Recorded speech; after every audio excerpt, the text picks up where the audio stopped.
Hello everyone. आज का हमारा टॉपिक है अव्यय या अविकारी शब्द। इन उदाहरणों से हम अव्यय के बारे में जानने की चेष्टा करेंगे। घोड़ा तेज दौड़ता है, कछुआ धीरे धीरे चलता है, पेन के बिना लिखा नहीं जा सकता। एक और उदाहरण, राहुल तेज दौड़ता है, राधा धीरे धीरे चलती है, जल के बिना हम नहीं रह सकते। तो यहाँ पर आपका वाक्य बदल गया, परंतु इसमें तेज, धीरे धीरे और के बिना में कोई परिवर्तन नहीं हुआ, इसलिए यह अविकारी शब्द हुए। अविकारी शब्द या अव्यय की परिभाषा क्या होती है, यह हम जान लेते हैं। लिंग, वचन, कारक, काल आदि के कारण जिन शब्दों का रूप नहीं बदलता उन्हें अव्यय या अविकारी शब्द कहते हैं। तो यहाँ पर आपने देखा कि धीरे धीरे के बिना और तेज में कोई परिवर्तन नहीं हुआ था, तो यह अविकारी शब्द है। इसमें कोई विकार अर्थात परिवर्तन नहीं हुआ। विकार मतलब परिवर्तन नहीं होता है और इसे हम अविकारी शब्द कहते हैं। इसके उदाहरण हैं, वह प्रतिदिन पढ़ता है, मैं बहुत थक गया हूँ, मुझे थोड़ा पानी चाहिए। यह सभी जो शब्द हैं यह सभी अव्यय शब्द कहलाते हैं। अतः अच्छा, अधिक, कम, ज़्यादा, मधुर, तेज, यहाँ, वहाँ, ये जो शब्द हैं ये सभी अव्यय शब्द कहलाते हैं।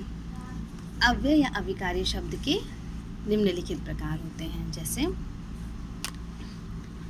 अव्यय के प्रकार हैं क्रिया विशेषण, संबंध बोधक विशेषण, विस्मयादि बोधक विशेषण और समुच्चय बोधक विशेषण। आज हम क्रिया विशेषण के बारे में जानेंगे। क्रिया विशेषण क्या है? क्रिया की विशेषता बताने वाले शब्द क्रिया विशेषण कहलाते हैं। जैसा कि नाम से स्पष्ट है कि क्रिया विशेषण, क्रिया की विशेषता, तो क्रिया की विशेषता बताने वाले शब्द बताने वाले शब्द क्रिया विशेषण कहलाते हैं। जैसे संजू प्रतिदिन पढ़ता है, मैं बहुत थक गया हूँ।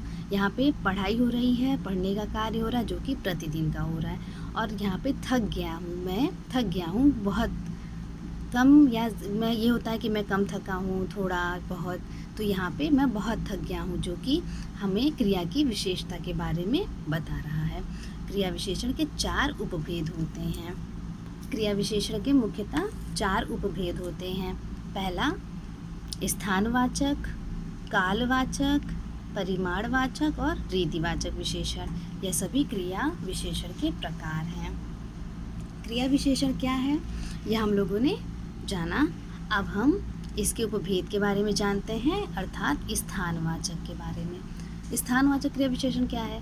क्रिया के घटित होने का स्थान बताने वाले क्रिया विशेषण शब्दों को स्थानवाचक क्रिया विशेषण कहते हैं। अर्थात यहाँ से चले जाइए, और एक एग्जाम्पल, सोनल इधर उधर घूम रही है। तो यहाँ पर किसके बारे में बात हो रही है? स्थान के बारे में। तो जिस क्रिया विशेषण शब्द द्वारा क्रिया के होने के स्थान का बोध हो वही स्थानवाचक विशेषण कहलाता है। इसमें आपका भीतर, बाहर, अंदर, यहाँ, वहाँ, किधर, इधर, उधर, कहाँ, जहाँ, पास, दूर आदि शब्द आते हैं। दूसरा आपका कालवाचक विशेषण। कालवाचक विशेषण क्या है? काल अर्थात समय। जिस क्रिया विशेषण शब्द से कार्य के होने का समय ज्ञात हो वह कालवाचक क्रिया विशेषण कहलाता हो। क्या ज्ञात हो? समय का, जिससे कि हमें समय के बारे में पता चले वह है कालवाचक विशेषण। इसमें मैं अभी आ रहा हूँ या फिर कभी चलेंगे, यह 2 उदाहरण हैं जिसके माध्यम से हम इसको समझने की कोशिश करेंगे। या फिर पानी निरंतर बह रहा है, तो इसमें जो है क्या होता है कि अभी, फिर कभी, निरंतर शब्दों के द्वारा क्रिया के काल अर्थात समय का पता लग रहा है, इसलिए ये कालवाचक क्रिया विशेषण कहलाता है। इसमें आपका तब, जब, हमेशा, यदा, कदा, शीघ्र, पीछे, अब, तत्पश्चात, कल, निरंतर, घड़ी घड़ी आदि जो है शब्द आते हैं जो कि काल का ज्ञान कराते हैं। तीसरा है हमारा परिमाणवाचक विशेषण। परिमाणवाचक विशेषण की परिभाषा है, जो शब्द क्रिया का परिमाण बताते हैं वे परिमाणवाचक क्रिया विशेषण कहलाते हैं। परिमाण अर्थात होता है आपका नाप तौल। ठीक है, इसे हम ज़्यादातर नाप तौल के बारे में जानते हैं। तो इसमें क्या है कि इसके परिमाण के बारे में बताता है, अर्थात थोड़ा विश्राम कर लो, या वह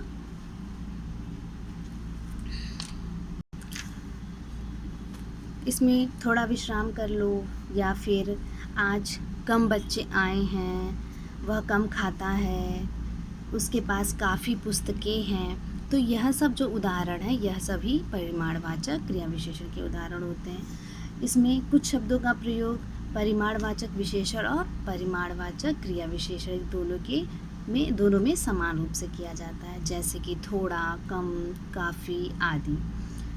अगला है हमारा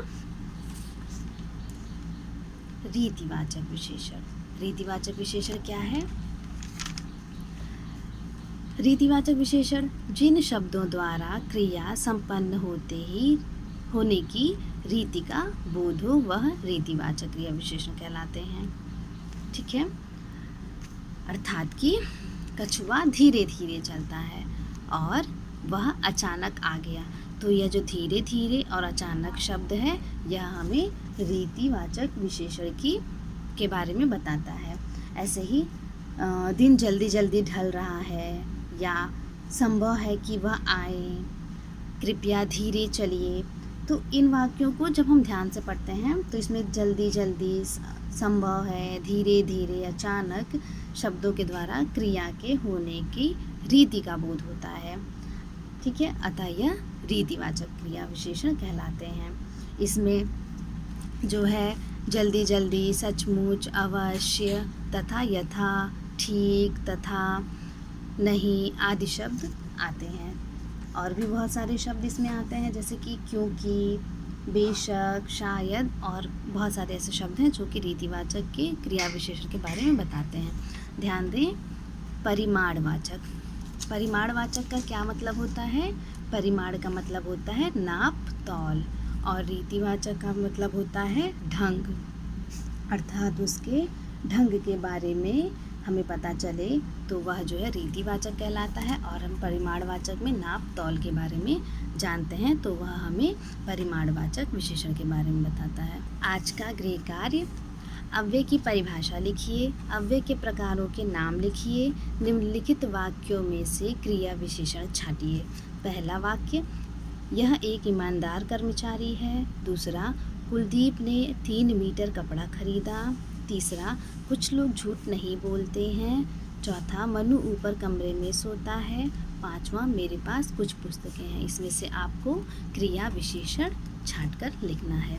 बाकी के प्रकारों के बारे में हम अगले अध्याय में चर्चा करेंगे। धन्यवाद।